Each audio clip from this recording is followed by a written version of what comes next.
His Real Madrid performance manager said something about him that I think is the most honest description of elite mentality I have ever heard from anyone in football. He said, Modrić has a desire to work, a predisposition to fatigue, and a never-ending hunger for victory. These, even more than his physicality, are the driving force behind his longevity. A predisposition to fatigue, not a tolerance for it, not an acceptance of it. A predisposition, a genuine, almost biological orientation toward the discomfort of hard work that makes the discomfort feel less like suffering and more like purpose. Luka Modric is 40 years old. He is still playing elite professional football.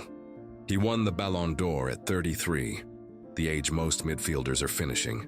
He played 63 matches for Real Madrid in a single season in his late 30s, and the people who have worked most closely with him say the secret is not his body, it is his mind. Today we break down exactly what that mind looks like and what it teaches about building something that lasts. What is going on, everyone? Welcome back to PsyWealth, Richie. Today we are covering someone whose story I think is one of the most extraordinary we have ever featured on this channel. Because Luka Modric's career should not exist.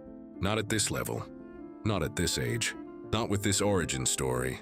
And the fact that it does, the fact that a war refugee who was told he was too small is still playing elite football at 40 is one of the most powerful psychology lessons available in modern sport. If you are new here, subscribe. Now let's get into it. Luka Modric was born on September 9th, 1985 in Zadar, Croatia. And what happened in his childhood before any of the football is the psychological foundation that everything else is built on. When Modric was 6 years old, his grandfather was killed by Serbian soldiers near his family's home during the Croatian War of Independence. His family became refugees. They lived in a hotel in Zadar that housed displaced people for years.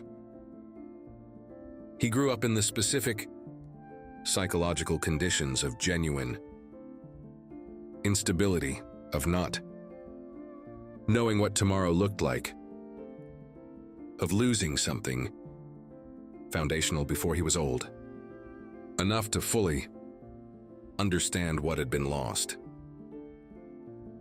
That experience of childhood instability, of genuine threat, of the specific kind of resilience that only comes from having nothing guaranteed, shaped a psychological foundation that no academy could manufacture. He said, there are ups and downs, but whatever happens, you have to trust and believe in yourself. That is not a motivational phrase for Modric. It is something he learned before he was a professional footballer. Something he learned as a child. In a hotel room. During a war. Here is something about Modric's early career that most people who only know him from his Real Madrid years never fully appreciate. He was repeatedly told he was too small, too slight, too physically limited to make it at the highest level. Dinamo Zagreb, the club where he developed, gave him to Zrinski on loan, partly because they were not sure his body could handle the demands of elite football. He was sent to Inter Zapresic to Dynamo back and forth, building, developing, proving not. Through dramatic transformation, he was never going to be physically imposing, but through the development of everything that physical size cannot manufacture. Vision, intelligence, technical precision. The specific quality of reading the game a moment before everyone else. Those qualities invisible to scouts looking at a small teenager became the foundation of the most elegant and complete midfield career of his generation. He said the road to success is always under construction. He was living that sentence from the beginning.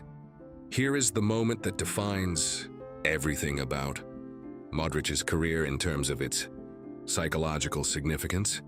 In 2018, at 33 years old, he won the Ballon d'Or, the most prestigious individual award in football, at an age when most midfielders are finishing When the conversation is usually about legacy and retirement and what comes next, Modrić was not. Finishing, he was peaking. He had just led Croatia, a nation of 4 million people, to the World Cup final in Russia. He had been the best player at the tournament. He had beaten Ronaldo and Messi to the award, ending their 10-year stranglehold on it at an age that made the achievement almost incomprehensible to anyone who understood what sustained elite performance actually requires. He said, "Dream big and dare to fail." He said it having done exactly that.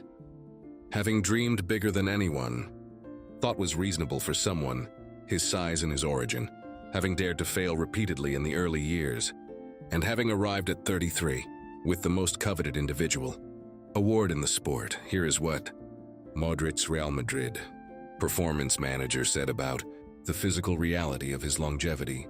The difference between a great champion and a champion often lies in mentality. Modrić has a desire to work, a predisposition to fatigue, and a never-ending hunger for victory. These, even more than his physicality, are the driving force behind his longevity. What that statement describes, in precise technical language, is the psychological architecture of sustained elite performance. Most athletes at 35, at 38, at 40 begin to experience what psychologists call motivational depletion. The hunger that drove the daily work in earlier years gradually diminishes. The novelty has gone. The achievements have arrived. The urgency is harder to manufacture. Modrić experiences none of that.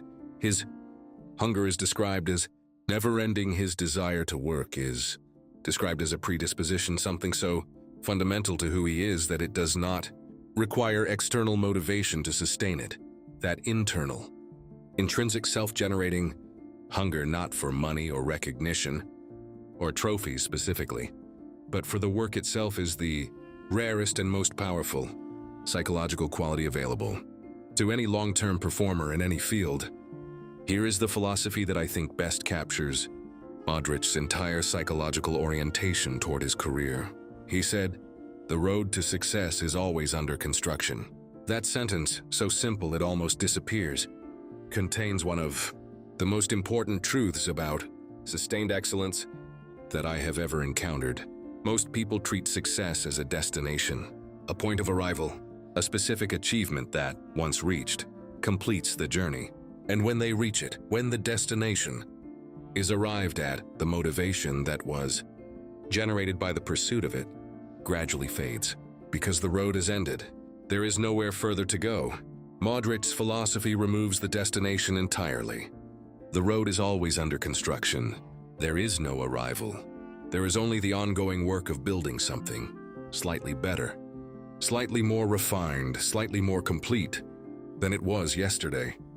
That orientation toward the endless project rather than the specific destination is what allows a 40-year-old midfielder to still feel genuine urgency in his daily preparation. Because for him, every day is still part of the construction. The project is not finished, and it never will be. And now I want to speak directly to you, because I think Modric's psychology contains 3 lessons that apply to every single person watching this. The first is about origin. Whatever your origin story, whatever instability or loss or rejection or smallness the world has assigned to you, it is not a ceiling. Modrić grew up in a war, was told he was too small, and became the best player in the world at 33. Your starting point is not your finishing point. The second is about hunger. Most people's hunger is conditional. It depends on external circumstances, on results arriving, recognition coming, on circumstances being favorable. Modric's hunger is described as predispositional. It comes from within him, does not wait for favorable circumstances to justify itself. Develop that internal hunger, not for specific outcomes, but for the work itself, for the daily construction of something slightly better than yesterday. The third is about the road. Stop treating success as a destination. Start treating it as a permanent construction project. The road is always under construction, and as long as it is, you have somewhere to go every single day, regardless of what you have already built. That is the longevity psychology, and it is available at any age, including yours. Luka Modric grew up as a war refugee, was told he was too small, won the Ballon d'Or at 33, played 63 matches in a single season in his late 30s. Moved to AC Milan at 40 and started 4 consecutive Serie A games. And the people who have worked most closely with him say, the secret is not his body, it is his mind. A predisposition to fatigue, a never-ending hunger, a road that is always under construction. That is the longevity psychology, not a fitness secret, not a genetic advantage, a way of thinking about work, about the daily construction of something better, that refuses to accept arrival as a reason to stop building. Subscribe to PsyWealth Richie. Share this with someone who thinks they have arrived and needs to be reminded that the road is always under construction. We will see you in the next one.